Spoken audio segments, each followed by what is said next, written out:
that going to work? Yeah, hang fire. No, we need to start one more, but just hang fire and wait for Mitch to come in. I'm sure he will wield his magic. Okay.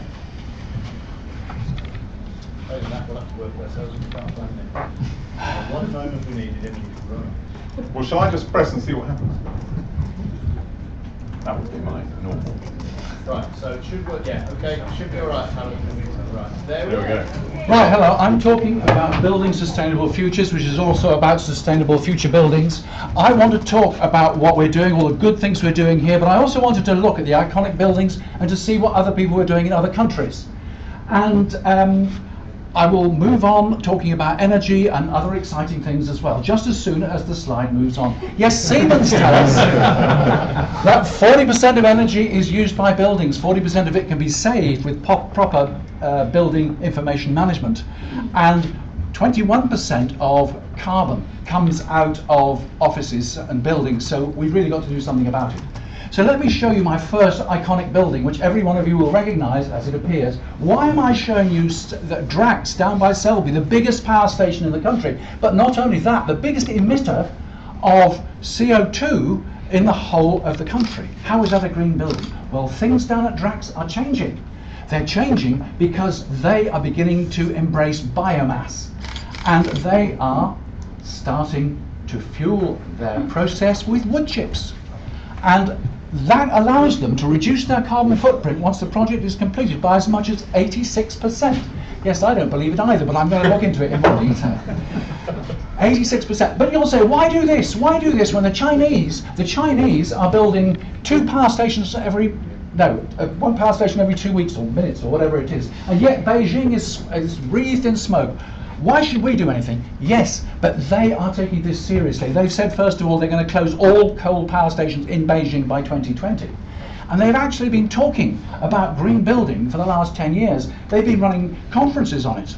And the World Bank says that 50% of the residential and commercial buildings in China will have been built since 2000. So they'll all be built, hopefully, to responsible environmental standards. Things like the Wuhan energy flower. Who's heard of that? It's in Wuhan, which claims that it's going to be the most sustainable community in the world. And the Wuhan Tower, the most sustainable office building with that vertical wind turbine, with all those solar panels, with rainwater harvesting, and all those other wonderful good things. The epitome of green building. The next slide is not the epitome of green building, but it's a good start. Why not? A green roof, it can be retrofitted in so many environments. And a green roof insulates, it absorbs carbon, and it also mitigates flash floods because it slows down runoff when you have a downpour. So we can all start somewhere. Maybe we should look at all the houses in Leeds and put green roofs on them. This is the WWF Foundation headquarters in the Netherlands. And this again is a building which has got all the good things like triple glazing and rainwater harvesting and solar panels. But the important thing about this is that it's not new build. It is actually a rebuild, it's a reconstruction. And somebody said the greenest building is the building that's there already. This building is in America, the second most polluting country. This is a Bullitt Center in Seattle, and it's got all sorts of good things, solar panels, even got a regenerative lift. It's in an eco-district. It's an integral part of a centre which is dedicated to becoming environmentally responsible. But, of course, you don't have to go all the way to America.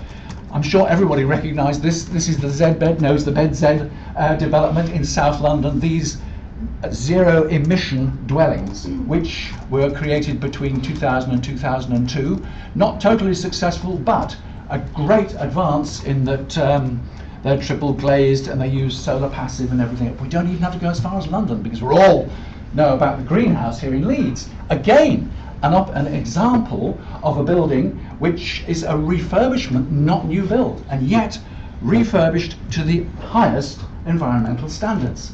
It's all part of the ethos in Leeds, which involves the Smart Cities initiative. And this picture, which is not a very good one, it looks like a swimming pool, but it isn't. This is a repurposed building. This is a former chapel, and this bit under the glass is the data centre for AQL, one of the biggest data centres in Leeds, if not the only one in Leeds.